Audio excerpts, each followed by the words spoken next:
Assalamualaikum warahmatullahi wabarakatuh. Saya Sufyan Hakim dari Universitas Sulawesi Barat, peserta Latsar CPNS Gelombang 5 Angkatan 13 Golongan 3. Kali ini saya akan membawakan video infografis mengenai salah satu nilai dasar PNS, yaitu akuntabel. Bagaimana sebenarnya nilai akuntabel itu? Mari simak penjelasan saya. Dalam mata diklat akuntabel, secara substansi pembahasan berfokus pada pembentukan nilai-nilai dasar akuntabilitas. Akuntabilitas merujuk pada kewajiban setiap individu, kelompok, atau institusi untuk memenuhi tanggung jawab dari amanah yang dipercayakan kepadanya.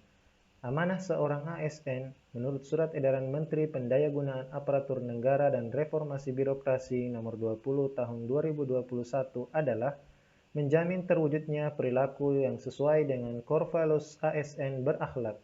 Dalam konteks akuntabilitas, perilaku tersebut adalah kemampuan melaksanakan tugas dengan jujur, bertanggung jawab, cermat, disiplin, dan berintegritas tinggi. 2. Kemampuan menggunakan kekayaan dan barang milik negara secara bertanggung jawab, efektif, dan efisien.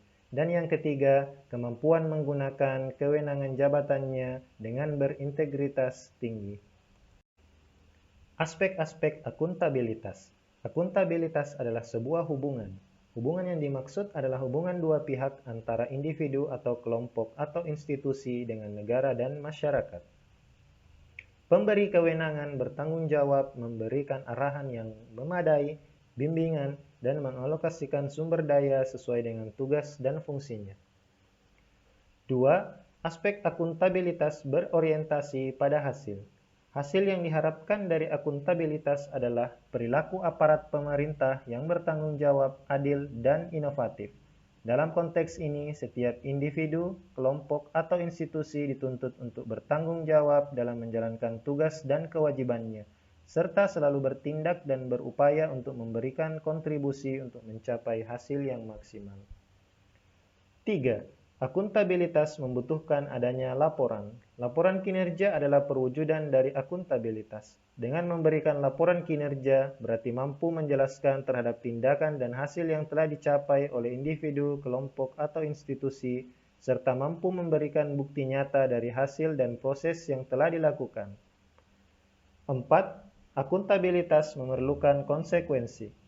Akuntabilitas menunjukkan tanggung jawab dan tanggung jawab menghasilkan konsekuensi. Konsekuensi tersebut dapat berupa penghargaan atau sanksi.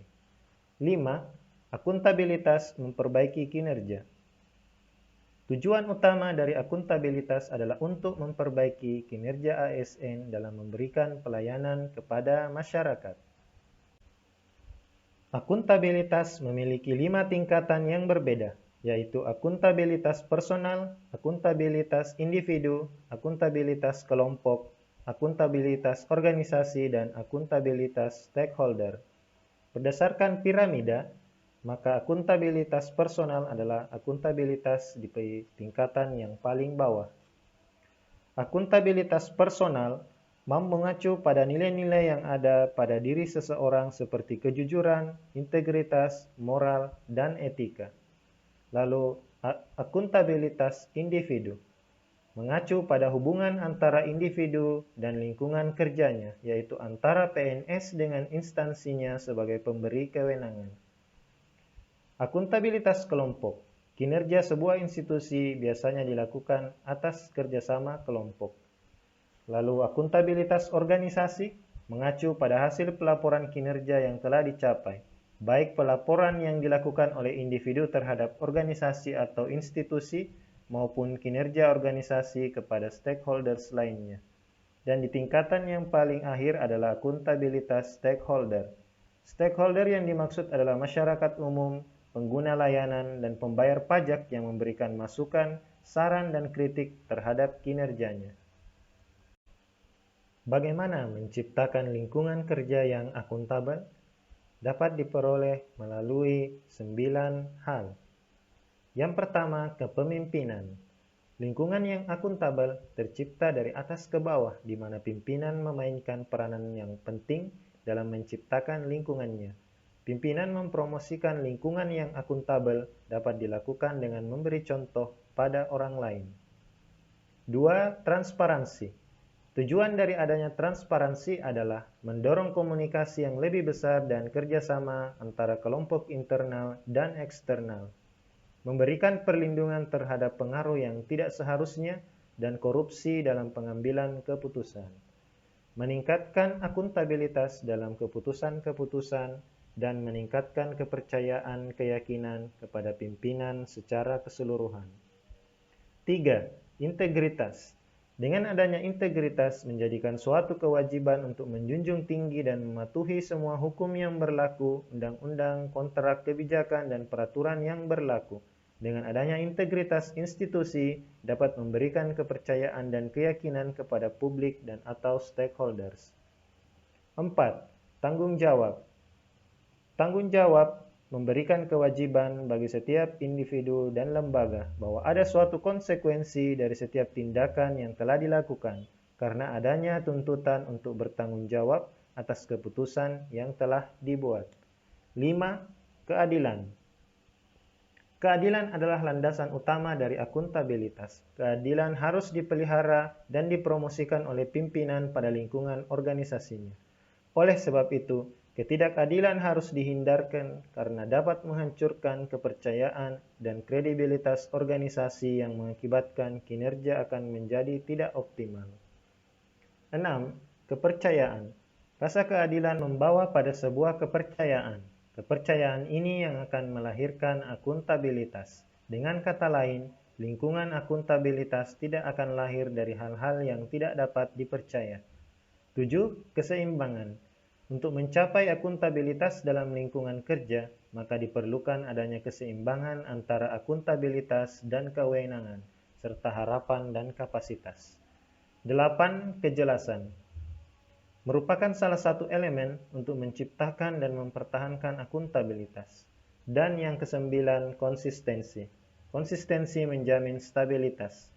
Penerapan yang tidak konsisten dari sebuah kebijakan, prosedur, sumber daya akan memiliki konsekuensi terhadap tercapainya lingkungan kerja yang tidak akuntabel, akibat melemahnya komitmen dan kredibilitas anggota organisasi. Selanjutnya adalah 5 langkah yang harus dilakukan dalam membuat framework akuntabilitas di lingkungan kerja PNS. Langkah pertama, menentukan tujuan yang ingin dicapai dan tanggung jawab yang harus dilakukan. Hal ini dapat dilakukan melalui penentuan dari rencana strategis organisasi, mengembangkan indikator ukuran dan tujuan kinerja, dan mengidentifikasi peran dan tanggung jawab setiap individu dalam organisasi. Langkah kedua, melakukan perencanaan atas apa yang perlu dilakukan untuk mencapai tujuan. Cara ini dapat dilakukan melalui identifikasi program atau kebijakan yang perlu dilakukan, siapa yang bertanggung jawab, kapan akan dilaksanakannya, dan biaya yang dibutuhkan. Langkah ketiga, melakukan implementasi dan memantau kemajuan yang sudah dicapai. Hal tersebut penting dilakukan untuk mengetahui hambatan dari implementasi kebijakan atau program yang telah dilakukan. Langkah keempat, memberikan laporan hasil secara lengkap, mudah dipahami dan tepat waktu. Hal ini perlu dilakukan sebagai wujud untuk menjalankan akuntabilitas dalam penyediaan dokumentasi dengan komunikasi yang benar serta mudah dipahami. Langkah kelima, melakukan evaluasi hasil dan menyediakan masukan atau feedback untuk memperbarui kinerja yang telah dilakukan melalui kegiatan-kegiatan yang bersifat korektif.